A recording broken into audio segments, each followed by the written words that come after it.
두 분이 박수 안 치신 것 같은데 감사합니다. 이렇게 함께 또 말씀을 나누게 되어서 너무 감사합니다. 오늘 말씀의 이 본 서신의 저자가 그 예수님의 동생 야고보입니다. 1장 1절에 나오고 있죠. 하나님과 주 예수 그리스도의 종 야고보는 흩어져 있는 12지파에게 문안하노라, 이렇게 시작을 하고 있습니다. 여기서 흩어져 있는 이 12지파는 누구를 가리키냐면 예전에 그 포로로 다른 이방 나라에 잡혀간 바로 그리스도인들, 또 그 다음에 그 유대인들이 그리스도인들을 박해했어요. 다르니까. 그러니까 그 유대인들의 박해를 또 피해서 이방 나라로 흩어져 있던 그리스도인들, 그 다음에 그 로마의 네로 황제가 기독교인들을 박해했는데 그 박해 때문에 도저히 견딜 수 없어서 또 뿔뿔이 흩어져 있는 그 그리스도인들, 그 사람들에게 바로 이 서신을 쓰고 있는 것입니다.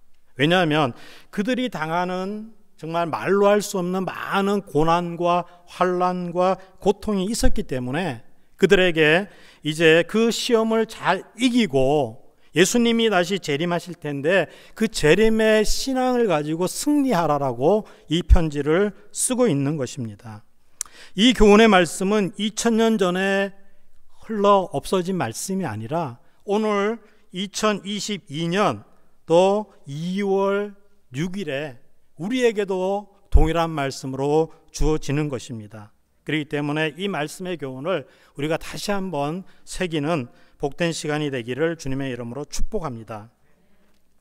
이 말씀이 바로 그 예수님의 재림이 가까우면 가까울수록 많은 성도들이 핍박을 당하게 된다라고 성경은 말씀하고 있습니다. 그리고 우리 성도들 간의 사랑도 식어지고, 그리고 나중에는 그 믿음을 잃어버리거나 배반하는 그런 일이 일어나기 때문에 우리는 더욱더 이 믿음을 가지고 이 혼란과 시험을 이겨야 되기 때문에 그렇습니다. 우리 사랑하는 새생명, 우리 모든 성도 여러분, 주님께서 분명히 다시 오실 것입니다. 천군 천사를 데리고 천사장의 호령의 그 나팔 소리와 함께 이 세상을 심판하기 위해서 재림하시는 그날에 우리가 한 사람도 버림당하지 말고 또 이를 갈면서 후회하는 우리 성도가 없기를 다시 한번 주님의 이름으로 축복합니다. 아멘. 우리가 첫 번째 말씀으로 살펴볼 것은 1장 2절 말씀입니다. 내 형제들아, 너희가 여러 가지 시험을 당하거든 온전히 기쁘게 여기라. 이거 어떻게 보면 기독교의 역설이죠. 우리가 좋은 일이 있어야 기뻐하지 환난과 고통이 오는데 어떻게 기뻐합니까? 저도 이 말씀을 전하지만 저도 자신이 없어요. 그런데 분명히 성경은 너희가 환난과 고통과 고난과 시험이 있을 것인데 그것을 기뻐하라라고 성경은 분명히 말씀을 하고 있습니다. 우리가 이 고난과 고통과 환난을 스스로 원하는 사람은 아무도 없을 것입니다. 마치 그 바닷가에 밀물이 갑자기 밀려오는 것처럼 우리가 원치 않은 환경, 원치 않은 상황과 시간 속에서 갑자기 밀어 닥쳐온다라는 사실입니다. 물론 이 환난과 고난이 그 강도나 또 색깔이나 형태는 분명히 다를 것입니다. 그러나 성경은 예수님 안에서 믿음으로 경건하게 살고자 하는 모든 성도에게는 반드시 크고 작은 환난과 시험과 고난이 따라온다라고 말씀을 하고 있는 것입니다. 우리가 그리스도인이라면 우리는 어떤 고난도 어떤 환난도 어떤 핍박도 없다면 혹시 내 믿음이 잘못되어져 있거나 내가 짝퉁 신앙을 갖고 있지 않는가 우리는 점검해 봐야 될 것입니다. 왜냐하면 디모데후서 3장 12절 말씀에 보면 무릇 그리스도 예수 안에서 경건하게 살고자 하는 자는 박해를 받으리라. 어떻게 보면 이 말씀이 우리 성도들의 어떤 스탠다드 룰입니다. 그러니까 우리가 경건하게 살고자 할 때 고난이 오는 게 정상이라는 거죠. 내가 경건하게 살지 않고 세속을 따라 살고 세파에 휩쓸려 살면 고난은 안 오는 거죠. 마귀가 고난을 줄 이유가 없는 것이죠. 우리가 만약에 고난과 핍박이 없다면 그것은 내 믿음과 경건이 참된 것이라 할 수 없다라는 것입니다. 표현이 될지 모르겠지만 물가에 그 물고기가 흐르는 물에 이렇게 둥둥둥둥 떠내려가 버리면 죽은 물고기가 되는 거죠. 그 세찬 물살을 거슬러 올라가는 물고기만이 살아있는 물고기와 같다라는 것입니다. 성경은 너희가 시험 당하지 않는 것이 복이라, 너희가 시험을 피하는 것이 복이라 라고 말한 적이 한 번도 없습니다. 도리어 반대로 성경은 기록하고 있죠. 마태복음 5장 10절과 12절 보면 의를 위하여 박해를 받는 자는 복이 있나니 천국이 그들의 것임이라. 나로 말미암아 너희를 욕하고 박해하고 거짓으로 너희를 거슬려 모든 악한 말을 할 때에는 너희에게 복이 있나니 기뻐하고 즐거워하라. 하늘에서 너희의 상이 큼이라. 너희 전에 있던 선지자들도 이같이 박해하였느니라. 성경은 도리어 고난이 복이라고 얘기하고 환난이 복이라고 얘기하고 시험이 복이라고 얘기합니다. 왜냐하면 우리가 그 고난 뒤에는 승리의 면류관이 있기 때문에 그런 것입니다. 이런 말이 있죠. No cross, no crown. 그러니까 십자가가 없으면 우리는 면류관도 없는 것이에요. 히브리서 14장 4절 말씀에도 보면은 성경에 최초의 순교자가 나옵니다. 아벨이 나와요. 아벨은 하나님께 올바른 제사를 드렸어요. 가인은 잘못된 제사를 드렸지만 정말 하나님이 원하고 하나님이 기뻐하는 그 산 제사를 드렸는데 죽었어요. 순교를 당한 거예요. 왜? 예배를 잘 드리다가 성도들은 바로 그런 고난을 당할 수 있다라고 성경은 말합니다. 히브리서 11장 17절 말씀에도 보면 아브라함은 그 독자 이삭을 하나님이 모리아산으로 가서 번제물로 드리라 할 때 순종하잖아요. 그 백세에 난 아들을 어떻게 각을 뜨고 번을 떠서 불로 태워서 드릴 수 있겠습니까? 그런데 기쁨으로 하나님 말씀에 순종할 때 하나님께서 그를 믿음의 조상으로 세워주시고 시편 41편 8절 말씀에 보면 너는 나의 벗 아브라함이라.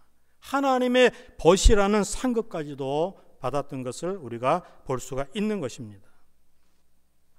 다니엘서 6장 10절 말씀에 또 보시면 다니엘이 이 조서에 왕의 도장이 찍힌 것을 알고도, 이 조서는요 다리오 왕이 30일 동안 어떤 사람이나 어떤 신에게 기도하게 되면 잡아다가 사자굴에 사자밥으로 던지운다라는 조서예요.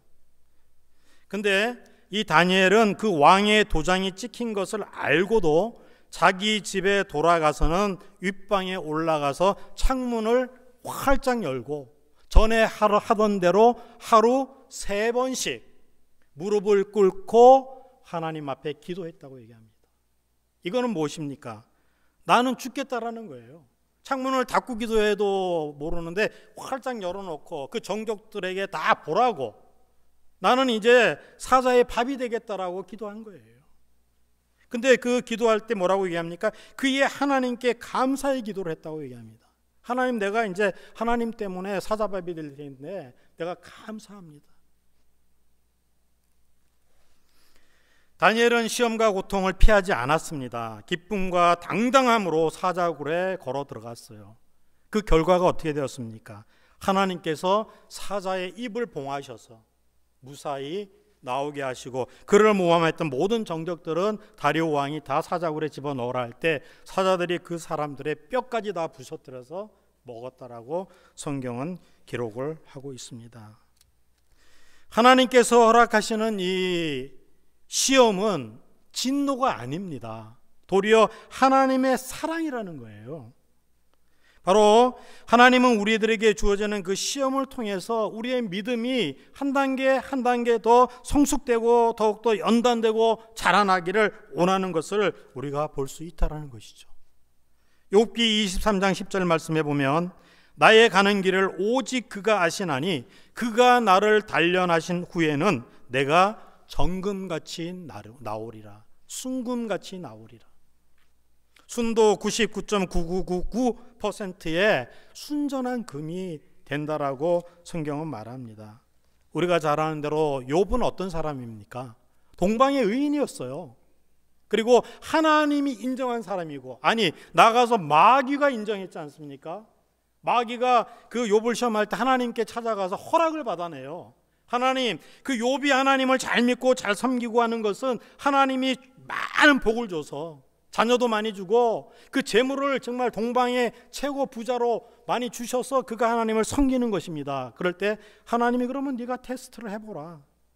그때 우리가 욥이 잘 아는 대로 하루아침에 그 10자녀가 다 집이 무너져서 죽고, 그 다음에 모든 재물은 빼앗기고, 그 다음에 자기 몸에는 악창이 나고, 그래서 기와장으로 긁고, 그리고 그 부인은 하나님을 저주하고 죽으라 하고 떠나가 버리고, 이런 고난과 고통을 욥이 겪었던 것을 우리가 볼 수 있습니다. 그러나 그 욥은 그 모든 환난과 시험을 이기고 나서 정말 하나님이 기뻐하시고 원하시는 점군과 같은 믿음의 선진이 되었던 것을 우리가 볼 수가 있는 것입니다.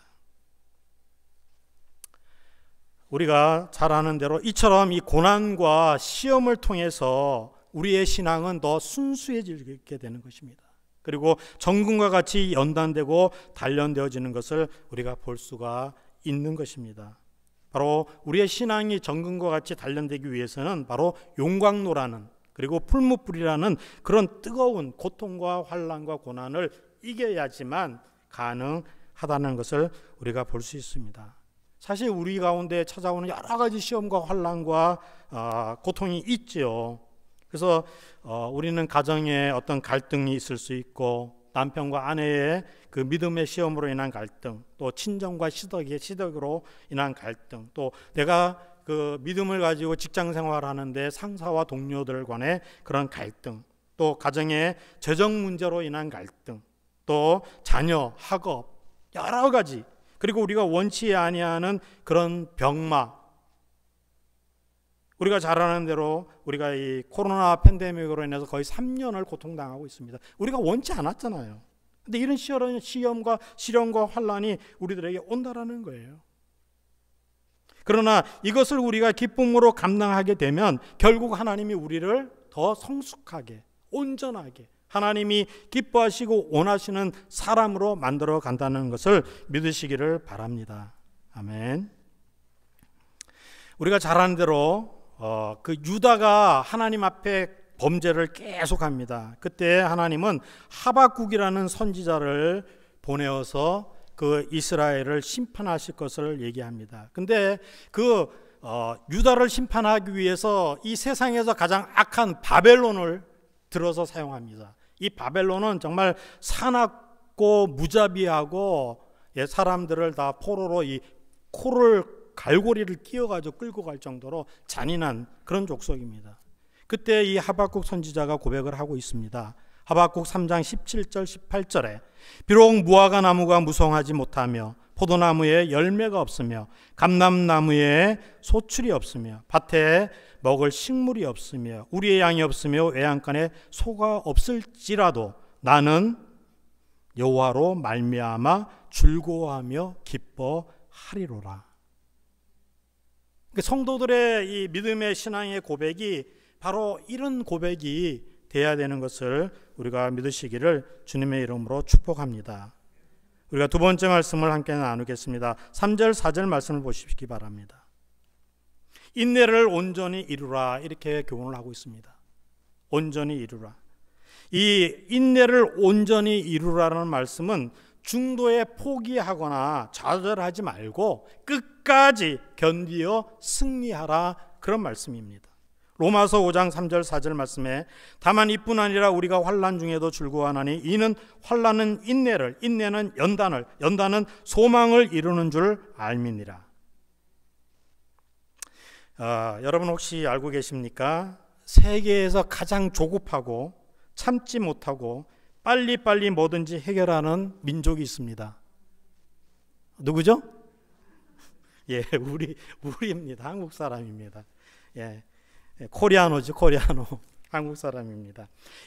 인터넷이나 이 데이터 처리 속도가 세계에서 가장 빠르다고 합니다. 그리고 식당에서도 이 밥이 가장 빨리 나오는 나라가 한국입니다. 그리고 밥이 빨리 나오지 않으면 그냥 가버리거나 취소해버립니다. 그래서 우리를 가리켜 배달의 민족이라고 얘기합니다. 배달도 엄청 빠르죠. 세계에서 아마 가장 빠른지 모르겠습니다. 근데 여러분 혹시 들어보셨는지 모르겠는데, 예전에 제가 신학을 가기 전에 직장을 다녔는데 총알 택시가 있었어요. 좀 연세 드신 분들은 기억하실지 모르겠어요. 그래서 이제 제가 그 마산에서 한 근무를 한 1년 좀 했는데요. 거기를 가기 위해서는 서울에서 고속버스를 타고 이제 부산으로 갑니다. 진주로 가도 되고. 그러니까 부산에 가서 그 직행버스 막차를 놓치게 되면 들어가야 되는데 방법이 없잖아요. 그러면 총알 택시를 타야 됩니다. 거기서 약 한 50km가 조금 넘는데 부산에서 마산이 시외버스가 1시간 걸려요. 근데 총알 택시를 타면 30분 만에 갑니다. 그러니까 2배로 날아가는 거죠.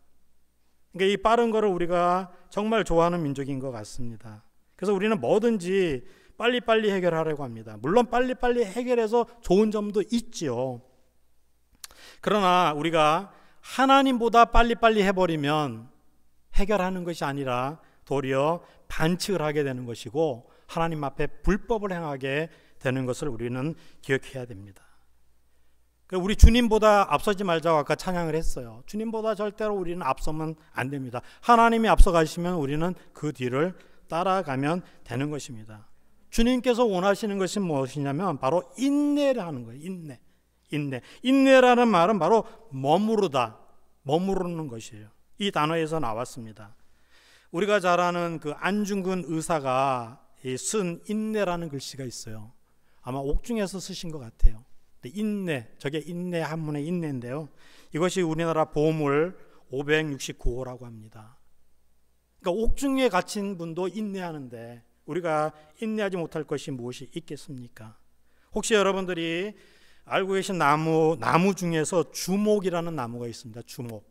이게 붉은 주자 나무 목자를 써서 주목인데, 이 나무는 고도가 높은 산의 정상부에 그 토양이 얇고 바람이 거센 그런 곳에서 자라나는 나무라고 합니다. 어떻게 보면 환경이 너무 열악해서 살아갈 수 없는 그런 곳에서 살아가는 나무인데, 이 나무는 어떤 고난도 다 이겨냅니다. 그래서 이 나무가 수천 년 동안 살 수 있다 그래요.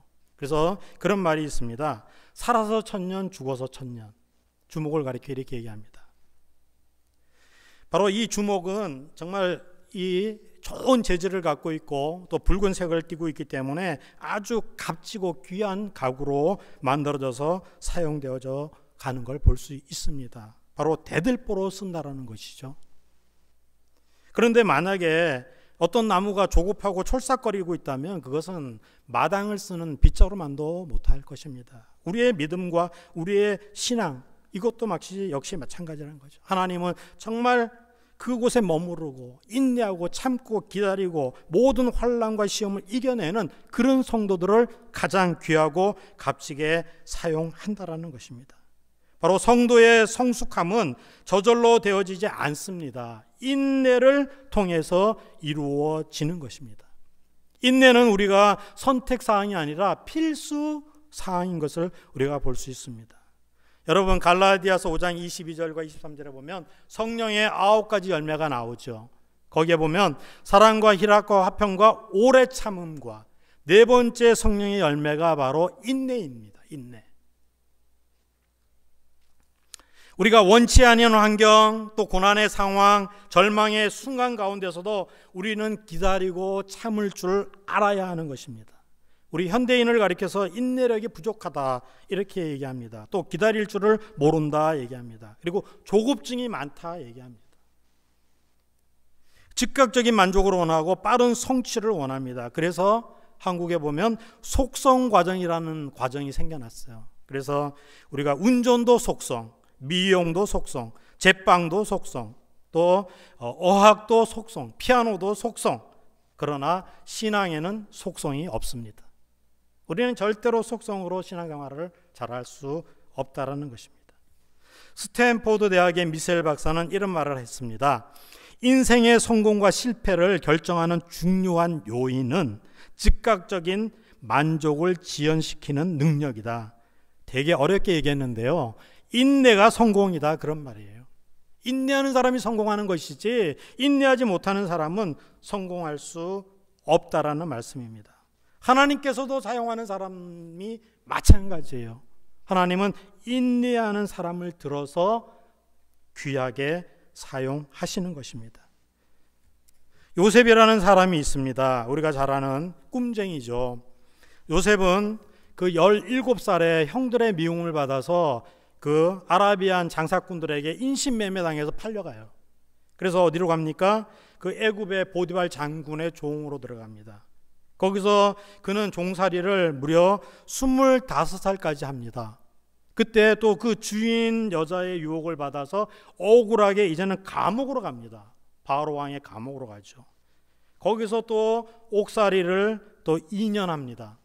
그러던 중에 그 바로의 신하들이 잡혀 들어오게 되고 그들의 꿈을 해몽해 줘요. 근데 해몽해 줌으로 인해서 바로 풀려나는 것이 아니라 2년 후에 바로에게 나가게 되죠. 그래서 30세에 그는 애굽의 총리가 됩니다. 모든 고난을 그가 인내하고 참고 이김으로 말미암아서 정말 애굽의 총리가 될 뿐 아니라 그 이스라엘 백성 민족을 구원하는 구원자가 되는 것입니다.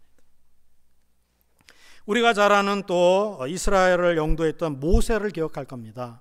모세는 그 물가에서 건지움을 받았다 그래서 모세라는 이름을 주어졌죠. 그래서 바로 공주의 아들로 바로 궁에서 40년을 자라게 됩니다. 그런데 어느 날 그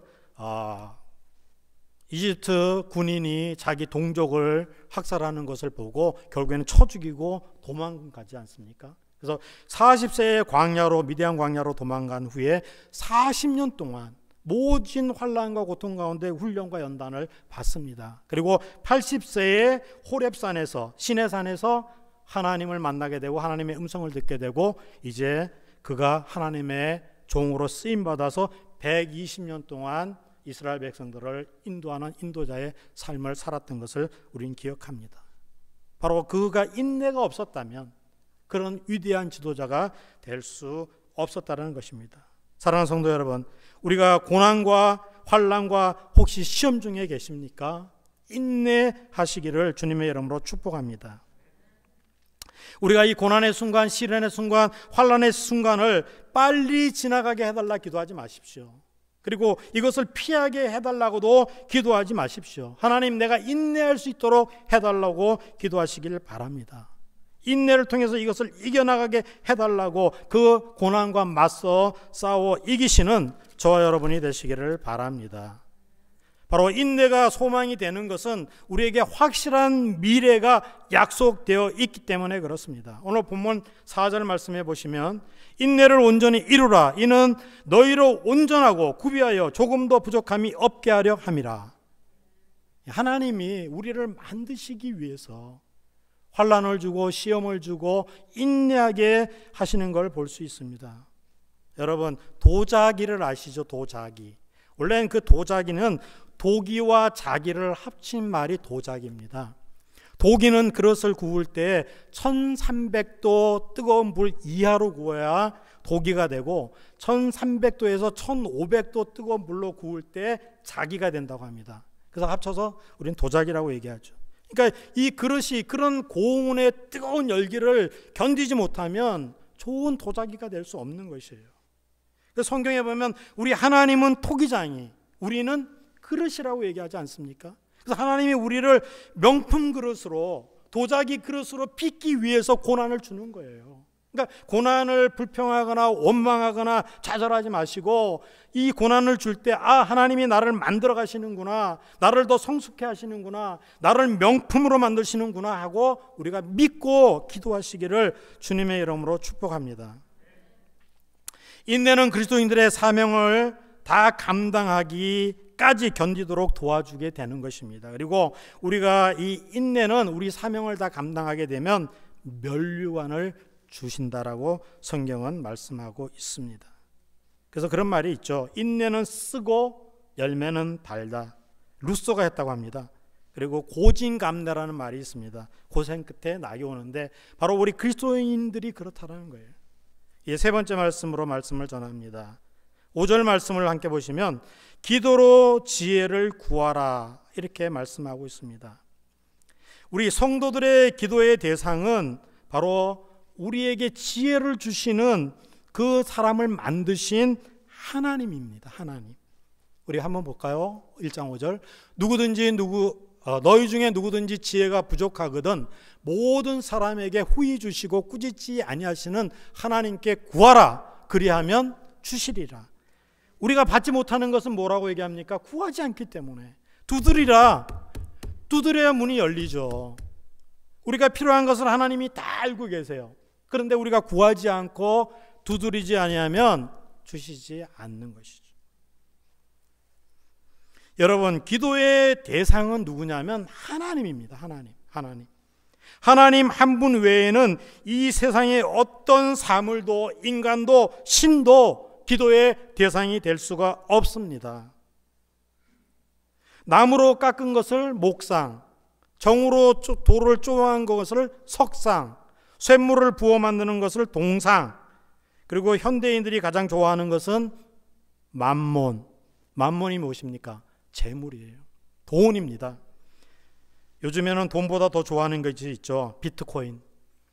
네, 요즘에는 모든 젊은이나 모든 사람들이 이 비트코인에 이렇게 정말 죄송합니다. 미쳐서 살아가는 모습을 우리가 볼 수 있습니다. 그 모든 우상들은요, 들을 수 없어요. 물론 만들어서 사람의 모양을 하고 어떤 형상을 하고 있지만 맡을 수도 없고 들을 수도 없고 그 기도에 응답할 수도 없습니다. 성도의 기도를 들을 수 있는 분은 오직 우리 하나님 한 분이심을 믿으시기 바랍니다. 다니엘서 2장 20절에 다니엘이 말하여 가로되 영원 무궁히 하나님의 이름을 찬송할 것은 지혜와 권능이 그에게 있음이라. 지혜가 누구에게 있다고요? 하나님에게. 우상에게 지혜가 있지 않아요. 비트코인에게 지혜가 있지 않고 오직 지혜는 하나님께 있는 거예요. 하나님께. 골로새서 2장 3절을 보여주시기 바랍니다. 그 안에는, 하나님 안에는 지혜와 지식의 모든 보화가 감추어져 있느니라. 여러분, 보화를 원하시죠? 보물을 원하시죠? 하나님의 지혜를 찾기를 바랍니다. 지혜가 무엇입니까? 사전의 뜻은 이렇게 얘기합니다. 사람, 사물, 사건이나 상황을 깊게 이해하고 깨달아서 자신의 행동과 인식, 판단을 이해에 맞추는 것. 그 지혜라고 얘기합니다. 근데 성경은 그렇게 얘기하지 않아요. 성경에 사용된 모든 지혜는 창조주 하나님께 돼 있어요. 하나님. 그리고 모든 우리 예수 그리스도가 지혜의 근본이시라고 말씀하고 있어요. 그리고 하나님의 뜻을 분별하는 것이 지혜라고 얘기합니다. 그래서 솔로몬이 지혜를 구했잖아요. 열왕기상 3장 9절에 누가 주의 이 많은 백성을 재판할 수 있사오리까? 듣는 마음을 종에게 주사 주의 백성을 재판하여 선악을 분별하게 하옵소서. 그때 하나님이 뭐라고 말씀합니까? 네가 장수도 구하지 않고 부귀도 구하지 않고 영화도 구하지 않고 지혜를 구하였다고 얘기합니다. 그래서 모든 것을 더하여 주겠다라고 하나님이 말씀한 것을 우리가 볼 수 있습니다. 우리 시험 중에 있는 성도가 있습니까? 하나님께 지혜를 구하시기 바랍니다. 그러면 하나님이 그 시험을 능히 이기고도 남게 하실 것입니다. 하나님은 기도로 구하는 사람을 절대로 차별하지 아니하십니다. 또 하나님은 주시되 인색함으로 억지로 주시지 않고 차고 넘치게 주신다라고 말씀을 합니다. 우리 사람에게 자꾸 이렇게 달라 그러면 어떻게 합니까? 짜증내잖아요. 한 번만 달라 그러지 여러 번 달라 그런다고. 근데 하나님은 아무리 구해도 짜증을 내시지 않으세요. 우리가 24시간 구해도 하나님은 기뻐하시고 어떤 상황, 어떤 장소, 어떤 내용을 구해도 하나님은 다 들으시는 거예요. 그리고 책망하지 아니하십니다. 그리고 기도의 절대적인 조건은 뭐냐면 반드시 하나님께서 응답하시고 반드시 하나님께서 주신다라는 믿음으로 구할 때 하나님이 주신다라고 얘기하고 있어요. 그러니까 믿음으로 구하셔야 돼요. 믿음으로. 기도는 바로 믿음으로 꾸준히 구해야 되고 조금도 의심하지 않아야 된다라고 말씀합니다. 마치 어린아이가 원하고 바라고 달라고 하는 것처럼. 아마 제 아이들이 아들놈만 둘인데 1, 2학년 때인 것 같습니다. 아이들이 나가서 놀다가 친구가 그 타는 스쿠터 발 올려놓고 이렇게 달리는 거 있지 않습니까? 그것을 타는 것을 너무너무 부러워한 거예요. 그래가지고 돌아와서는 얘기하는 거예요. 아빠, 스쿠터 사주세요. 제가 어떻게 했어요? 그 다음날 가서 당장 사왔어요. 2개나 사왔어요. 형제니까 싸움할까 봐 하나씩. 이게 부모의 마음이잖아요. 그렇다면 우리 하나님께서 우리가 구하는 것들, 우리가 원하는 것들을 왜 안 주시겠어요? 하나님 우리가 구하기 전에도 알고 계시고 우리 숨소리만 들어도 알고 계시는데 우리가 구하지 않으니까 못 받는 거죠. 마가복음 11장 23절 말씀해 보시면 내가 진실로 진실로 너희에게 이르노니 누구든지 이 산더러 들려 바다에 던지오라 하며 그 말하는 것이 이루어질 줄을 믿고 마음에 의심하지 아니하면 그대로 되리라. 태산도 옮기라고 우리가 의심하지 않고 믿고 구하면 하나님이 들어주신다라고 말씀하고 있습니다. 이 의심은 마치 바닷물결 같다 그랬어요. 바닷물결이 이렇게 올라갔다가 내려갔다가 또 내려갔다가 올라갔다 하지 않습니까? 이것처럼 바로 이 의심이라는 것은 바로 믿었는데 조금 지나고 보면 안 될 것 같아.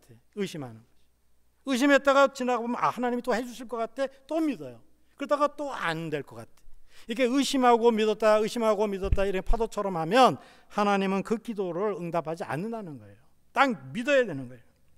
그래서 두 마음을 품고 기도하는 것은 하나님께 응답되지 않는다라고 성경은 분명히 얘기합니다. 우리가 두 주인을 섬기는 것과 성경은 같다라고 얘기합니다. 세상과 하나님을 같이 섬기면서 우리가 구하면 하나님이 듣지 아니하신다라고 말씀하고 또 하나님과 재물을 같이 구하면 하나님이 듣지 아니하신다라고 말씀합니다. 어떤 교회는 이런 교회는 있어요. 신년초가 되면 이제 믿음으로 살아야지 하고 기도원에 올라가서 금식 기도하고 내려옵니다. 그리고 어디로 갑니까? 미아리 점쟁이를 찾아갑니다. 그리고 이번에 내 승진이 될까? 아니면 우리 아들 딸들이 어떤 대학에 들어갈 수 있을까? 점쟁이한테 점을 치는 거예요. 말도 안 되는 거잖아요. 이게 바로 두 마음을 품는 거예요.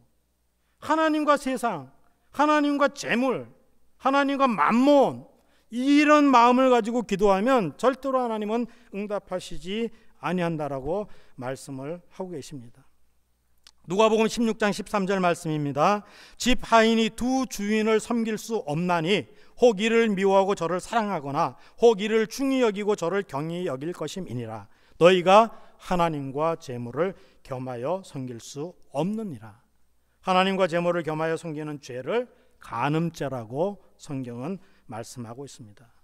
우리 참된 성도들은요, 일편단심 민들레처럼 한 마음으로 한 하나님만 섬기며 한 마음으로 주시는 그 하나님의 지혜를 구해야 될 것입니다.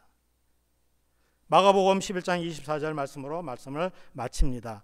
무엇이든지 기도하고 구하는 것은 받은 줄로 믿으라. 그리하면 너희에게 그대로 되리라. 우리 응답 받으시는 저와 여러분이 되기를 주님의 이름으로 축복합니다.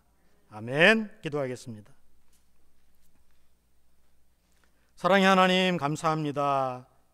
우리에게 당하는 시험을 우리가 피하지 않는 믿음을 주시옵시고 또 인내하는 믿음을 주시고 또 우리에게 지혜를 주시는 그 하나님 앞에 그 지혜를 받음으로 모든 시험과 환난을 이겨서 정말 온전한 믿음을 소유하는 우리 모두가 되도록 주님 축복하여 주시옵소서. 예수님의 이름으로 감사하며 기도 올리옵나이다. 아멘.